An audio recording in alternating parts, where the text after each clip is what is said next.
In the darling, I just said, how are you doing? And he said, good, we're happy to be in Los Angeles. I said, okay, cool. And he said, so would you like to have dinner with us, you and Lindsay, which is what he still calls him today, Lindsay. You and Lindsay would like to have dinner with us tomorrow night at a fabulous Mexican food restaurant, which of course we knew because it was famous and we lived there for 4 years. So we said, absolutely. I said that. And so we went for dinner. And as we're driving there, I did say to Lindsay, this could be good, you know, this could be fun. And Lindsay's like looking out the window. I'm driving. Don't ask me why I was driving, but I'm driving. He's looking out the window and he's like, I don't want to be a blues guitar player. And I'm like, I'm gonna run this Toyota straight. I'm gonna run over somebody and that's gonna get us out of this. So we get out of the car and we're leaning up against the wall, trying to look incredibly rock and roll and cool. And up drives two white Cadillacs, the ones that had the fins and the red lights in the back, and they were white, and they were really, and I thought they were really pretty. I think they were a little kind of over the top, but I still thought they're prettier than my Toyota for sure. And so out of the first car gets who would become the road manager, John Courage, the king of Fleetwood Mac, JC. So he gets by and he's blonde and he's very handsome, and he says, he's like, hello, darling. And I'm like, huh. And he goes, I'm gonna go in and get the table. And I'm like, we're speechless. And then out of the second car, Christine McVie gets out of the car. She is like,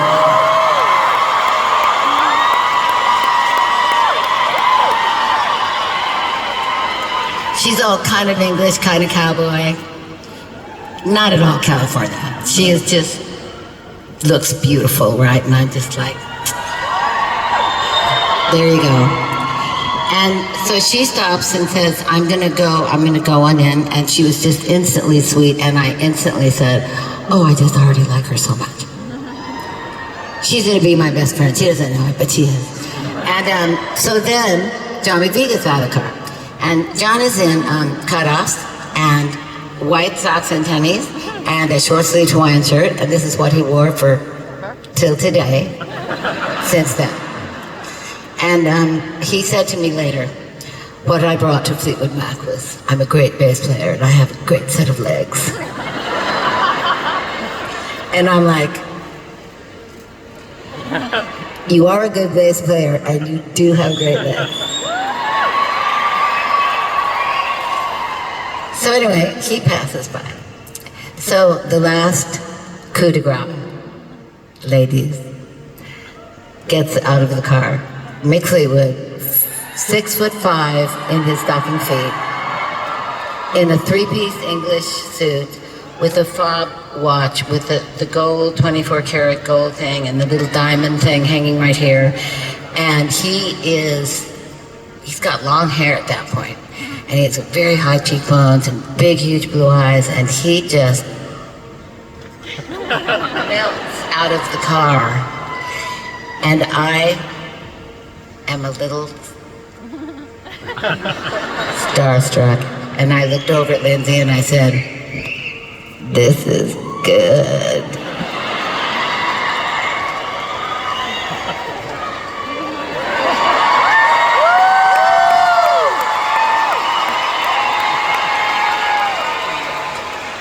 It was like a sea change had happened. Our lives changed in that moment. So we walked in, we sat down. Christine and I never even talked to the other three for the entire 3-hour dinner. We drank pina coladas, which I don't know why they were at a Mexican food place, but they were. And so we just talked to each other. And we had truly thought about what we were gonna do when we decided to form a solo band.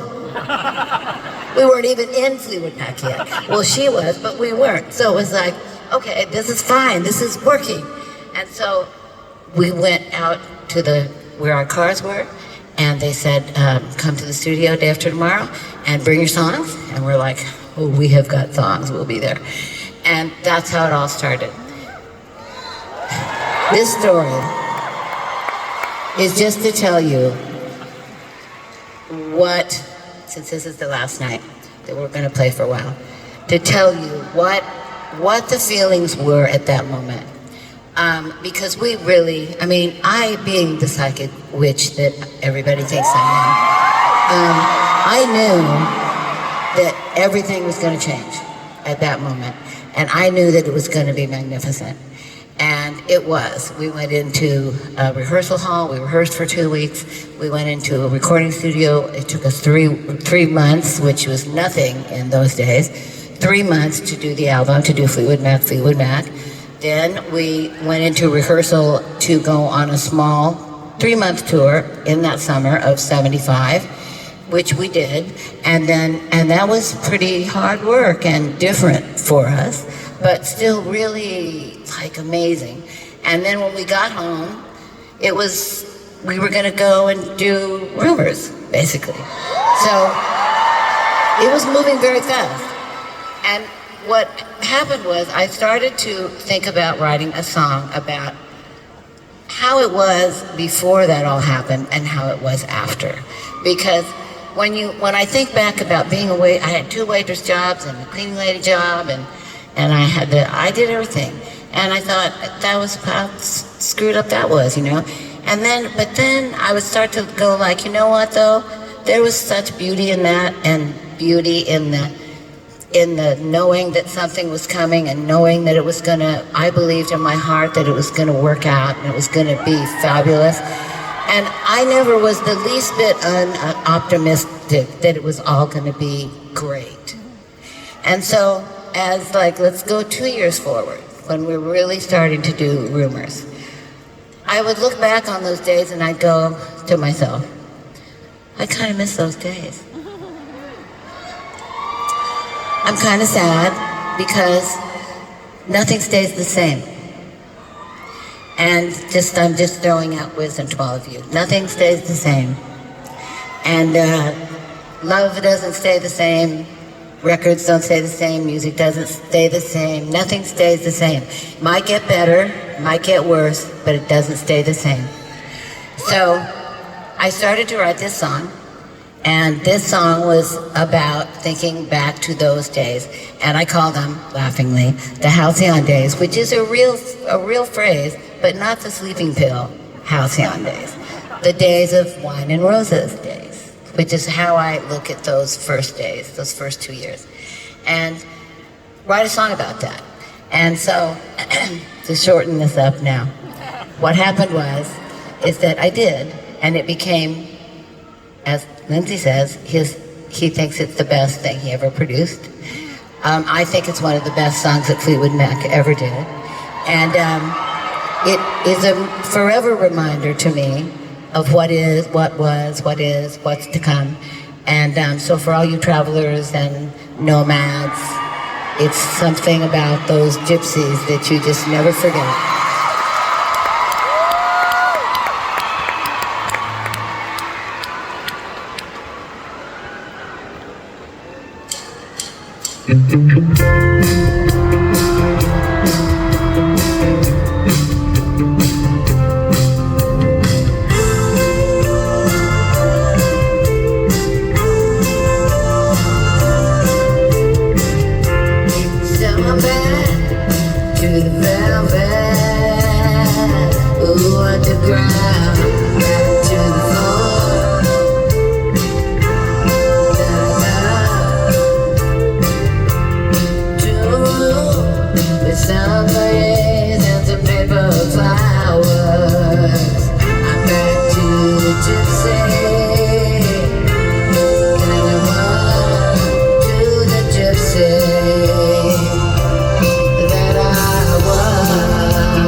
Where have you been?